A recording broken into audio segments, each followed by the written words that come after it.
Greetings, Earthlings, Earth Seeds, and Star Seeds. This is starseedscotty, sharing a astrological horoscope for July the 18th, 2018. Let's look at the transits.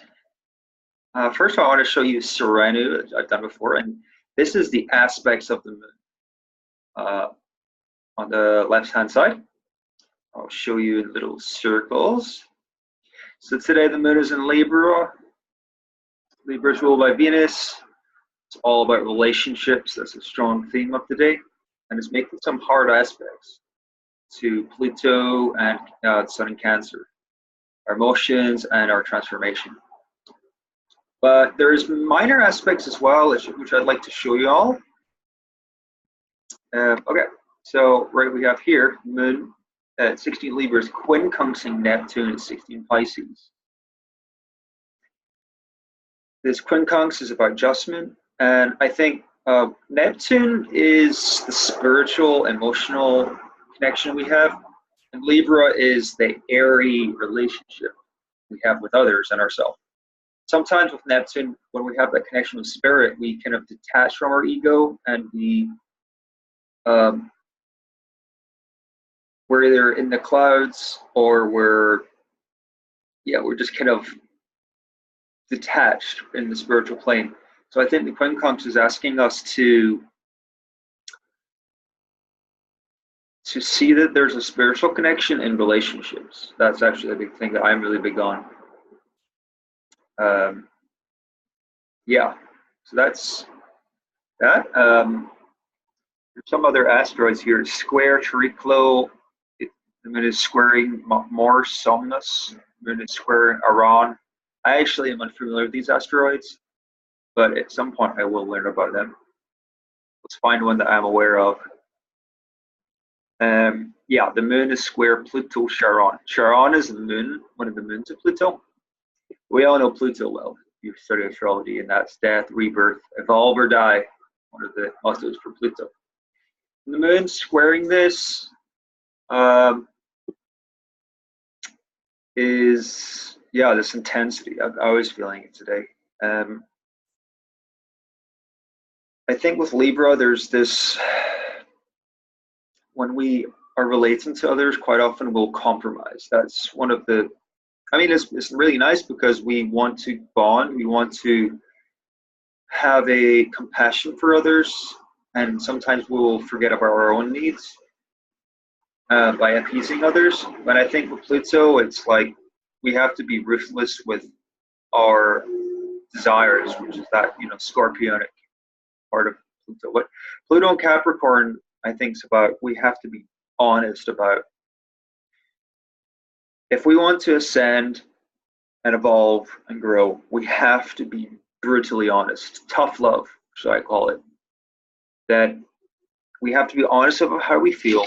That's actually kind of a Jupiter theme, but we just have to be, I think it's healthy if we're direct, because I'm very empathic, so quite often I will help others before thinking about myself, and that's nice, but sometimes if I don't care about myself, my own inner world, my own plans, my goals, my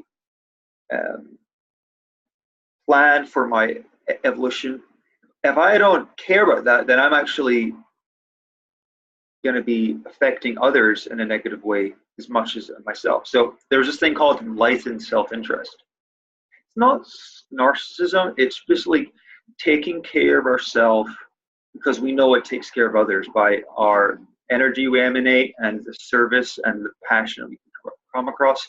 This is kind of actually the ground earth trine from Venus and Virgo, Saturn, and Uranus. That's kind of this beautiful earthy feminine energy, just really inviting us to go in our bodies, to reevaluate our routines, and to just find the physicality, the purity of our body and soul.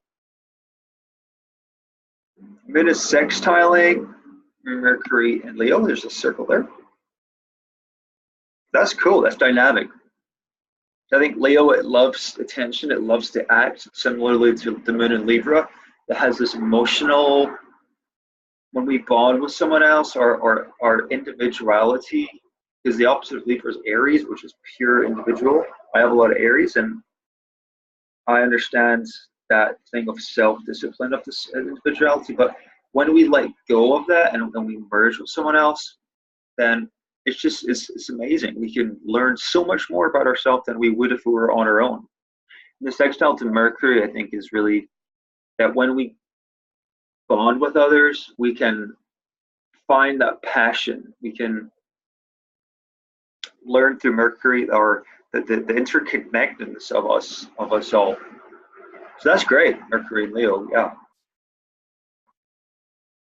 Yeah.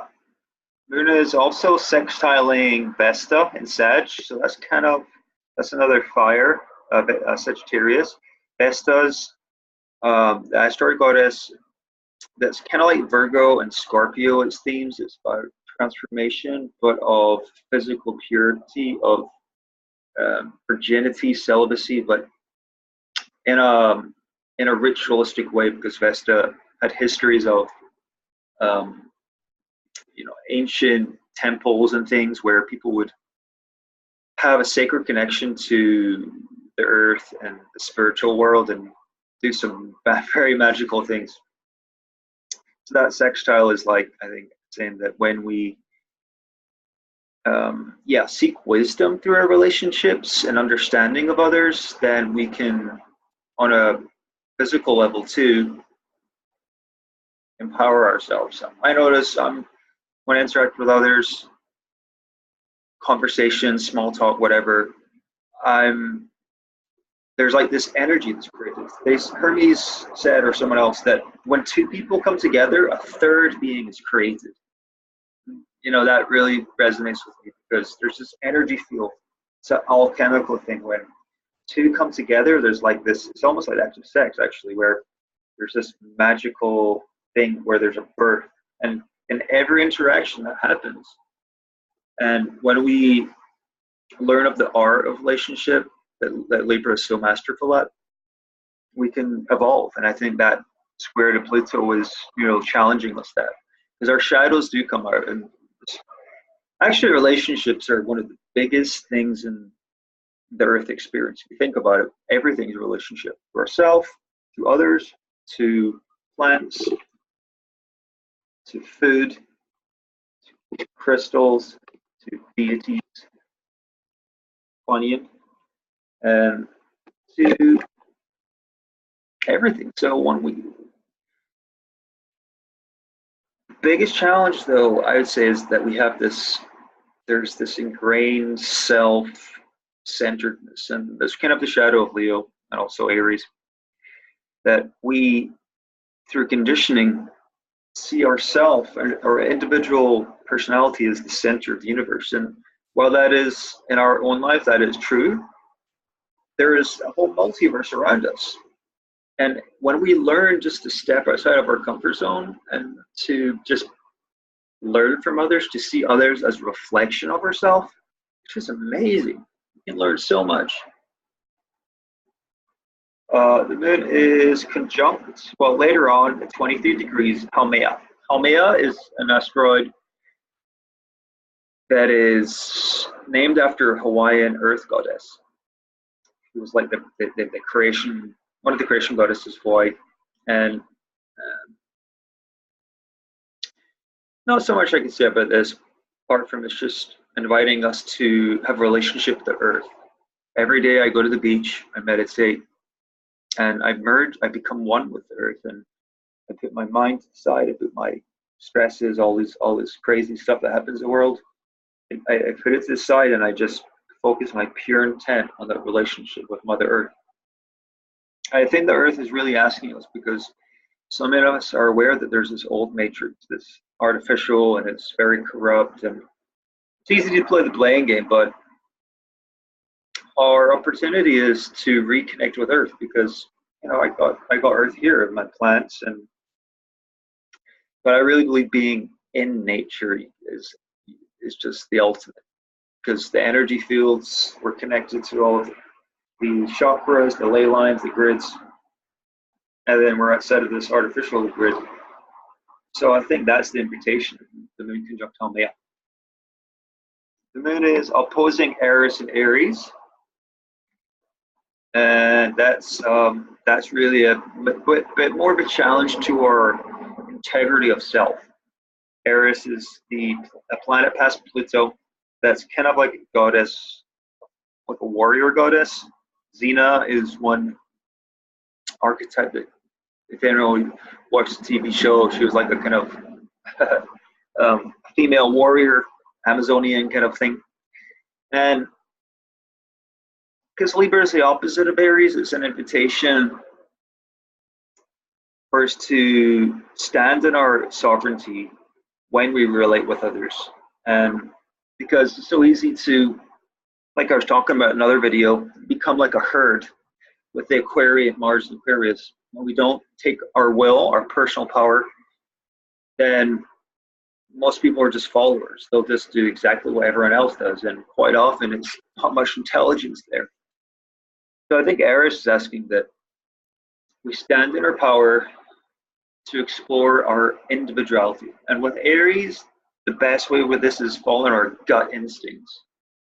Because nobody can tell us what we need unless we know it inside. And it takes practice because there's so many things that could happen, ideas, principles, theories, but when we have that gut instinct in the flash of the moment and we know something's right, that's Aries. And I love that because there's so much stuff that can be corrupt or confusing and like lies, like what is true, what is false. But when I tap into my Aryan energy, follow my instincts, and it's related to my heart often because it's that trine with Leo. And this conjuncting Sedna, not really so much about that. Squaring Black Moon Lilith, which is past Pluto. Interesting. Yeah, that's another asteroid, dark goddess. And I think Lilith and Capricorn's been asking us about our relationships with our structure, our society, how we can put our wild passion and kind of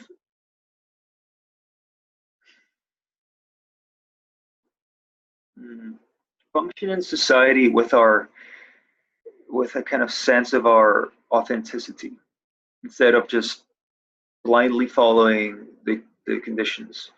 I have Uranus conjunct Saturn in my natal chart, so my whole life's been how do I bring innovation to the existing structure. So this has been this really strong in my life.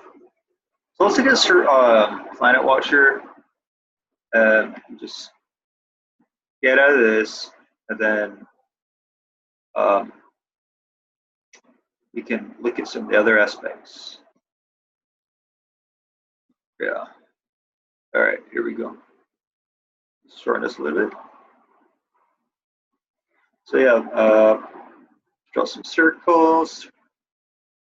So yeah, I think this Moon in Libra really has just been challenging us, inviting us to explore our relationships.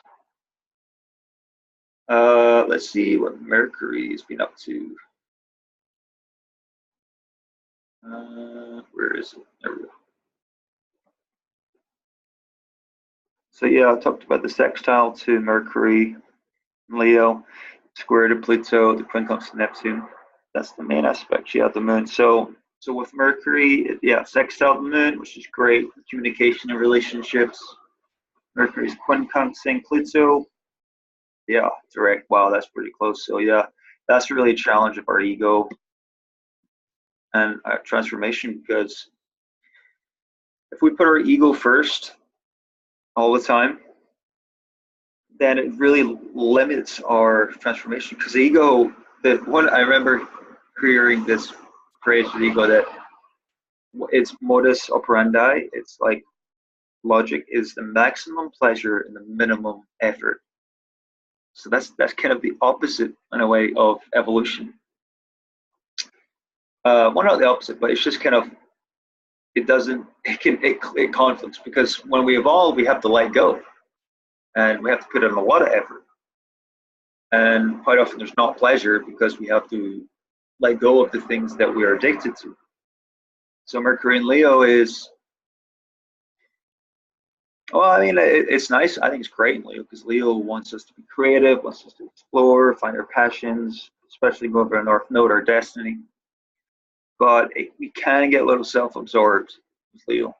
And when we get too self-obsessed, then it can hinder our transformation. So with Pluto and Capricorn, it's just, I think if you have a plan for what we want to transform, steps. Capricorn is the third earth sign, it's the big picture. And we take those steps. Mercury is also conjuncting Neptune. It's kind of past it now, and I'm talking about Neptune. That's just like what I said. Leo's the actor, Neptune's the movie. When we see that our life's a movie, we can act according to that, and realize that we're not center of the universe always. Just like this, I think in other times, people thought that the Earth was the center of the universe because I think that's Earth's, what's it called? Heliocentric is. I'm not sure if that's the word, but then we realized that the sun is the center of the universe, and Leo does rule the sun. So in a sense of our own personal world, we are the center, but that doesn't mean we're the center of everything. We're just one being out of billions. So the hubris and the vanity that's so easy with the shadow Leo, if we humble our ego with Neptune, surrender, spiritual service, then we can use our ego in a healthy way to channel, to be a conduit. And Neptune over here is just starting to oppose Venus in Virgo. And that's really beautiful because Venus in Virgo has been teaching us so much about our routines, how do we get sensual with our body in terms of seeing the value of our body, because this is the ultimate technology universe. So many mystics say that we're immortal. This body can literally teleport, interdimensional travel. And the secret, though, is to have physical alchemy. I've done this for a long time. Herbal diet, very strict nutrition and stuff, and routines. And I have my South Node on Earth in Virgo, so I just naturally did this. And Venus in Virgo is our relationships to our body, but also potentially relationships with others, how we can relate on that physical level, see the beauty of the physicality in others, the grace, the elegance. There's so much beauty when we take care of ourselves. And I'm really big on self-love, self-care. I use many different products on my skin. And I notice when I use high vibrational products like essential oils and botanicals in my hair and stuff, it changes my frequency. It instantly, because the plant world is very high vibration. When we put that in our body, which is already made of earth, then it's magical. So the opposition of Venus here to Neptune is asking us, how do we transform our body, Virgo, to connect to the spiritual planes, Pisces? And that is simple. We have high vibe that's based on nature, and be receptive, surrender. Because Virgo is service and Pisces is that spirituality. So you can have spiritual service. That's kind of how I see it. There can be shadow where, if we don't take care of ourselves, then we might get into delusion. We might get self-obsessed with especially Virgo can be a little OCD, and then we can try to escape. And I can tell you that I have many tendencies to want to escape because Neptune is so sensitive, and Virgo is quite sensitive of his mind. So if we take care of our body, then I notice my mind just comes in alignment from beta, very high stress frequencies, fight or flight. When I take the botanicals, the herbs, the berries, the roots, my frequency goes into a balance where the two brains are aligned, hemispheres, and then you can go into different superconducting frequency where the body just kind of goes into this alignment and it superconducts. And I can't remember the term for it. There's a term where it just operates at a different, and it feels amazing. But it does take effort. It does take work. It's like you gotta put fuel in the car or the airplane for it to take off. So yeah, that's that aspect. So the Earth trine is just nice, stable Earth energy with, well, it's really Saturn, Uranus, Venus. It's kind of past that now, so it's kind of breaking up. But that's just nice, stable Earth energy. Yeah, I talked about that finger of God before with Mercury. And the Sun's at 26 Cancer, so it's final stages, and the Sun's actually squaring the Moon today. And the download I got today with the Sun and Libra is there is a courage in being vulnerable. So much of our society projects this idea that it's weak to be emotional. It's we're if we cry, we're not strong. We need to pull ourselves together. But to me, I actually see it's the opposite. When we're emotional in a expressive, honest, genuine way, to me that's power and that's courageousness. Now there is, the fine line, because we can be emotional and be a victim and project our onto others as there can be a dark side to emotions. But vulnerability is a beautiful thing that I believe is Cancer and energy, because it's surrendering to the experience of life without resisting. Because our mind, my mind often will just be obsessive. It's kind of Virgo, actually, obsessive compulsive with thoughts of trying to control it. Everyone has to be this way, and paranoid of society is corrupt, everyone's possessed, everyone's got parasites. And a lot of this is true, but when I get into the emotional body and let go of all that mind chatter, and even if I feel really emotionally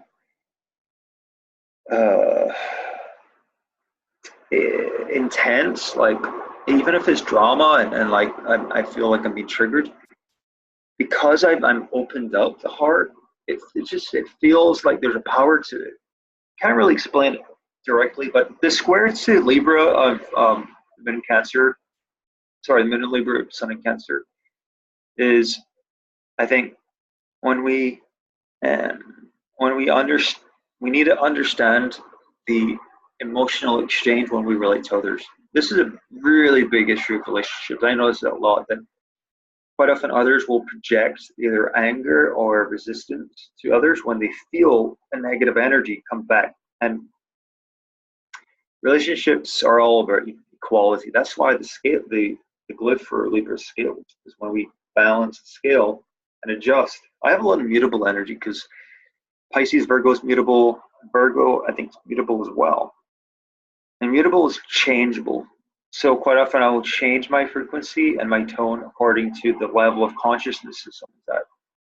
Because if we talk really high, advanced, intellectual, spiritual, astrological things to someone who either doesn't care or doesn't know about it, it's either going to go over their head, or they will get offended, or they won't understand. And so, pretty self-explanatory, but we have to adjust our expression depending on the emotional resonance with other people. That's the square, I believe. And when we're vulnerable, yeah, I just really think it's a beautiful thing, because it allows that vulnerability is not being weak. It's not like letting people walk over you. To me, it's being open to feel the reality without resisting. It's just amazing that when I let my mind go, let the emotions feel, I can learn so much stuff. And I just feel this compassion that I think is spiritual energy, because Cancer, it's been trining Neptune, so that's kind of how it's been. And also, it was trining a grand water trine earlier last few weeks. So yeah,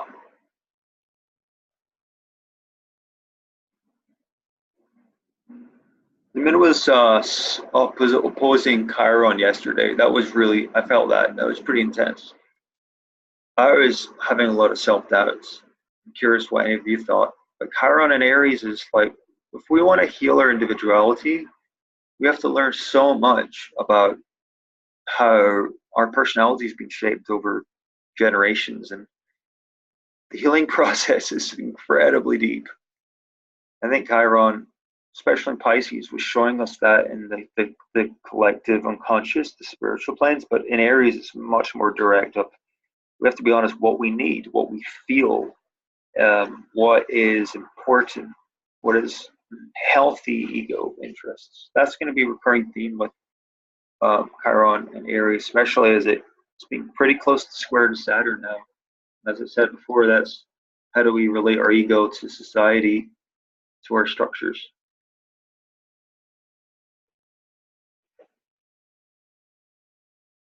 Yeah, so Mars is going to be conjoining the South nodes. So yeah, that's something to look out for.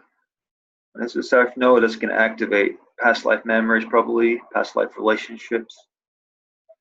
And the Sun here approaching Leo in the next few days is going to be, well, the next week is going to be opposing Mars. Mars is asking us so much about will or willpower in terms of the bigger picture of our society. And one thing that's happened to me recently, I met these homeless people outside where I live, and I had most amazing conversations with them. They were more open-minded than just about everybody I meet who is so, who has a home, so to speak. There was part of them that was free, and to me, this is the Aquarian energy because they're like, we had this community connection where there's like a brother sisterhood, and Mars was the will. I had the will to engage them because I was just curious. And the North Node in Leo is like our destiny is through our heart, and my heart poured for them because they were courageous to live without any. They were just kind of living in the moment. That's all I'll say about it. And I think with Libra, we can just learn so much from other people when we refrain from judgment. So easy. Well, every time it's just a natural thing for our ego. When we see someone, we'll assess them by the way they look, their body language. Our ego does all these things, all these calculations and judgments. But that's just automatic. But when we put that to the side, when we open our heart, which is the sextile to Mercury and Leo, our passions, our interest in other people, then the resistance we have towards others can be harmonized, and we can find true love. And that love can be in the most simple things, like making someone's day, saying hi to someone.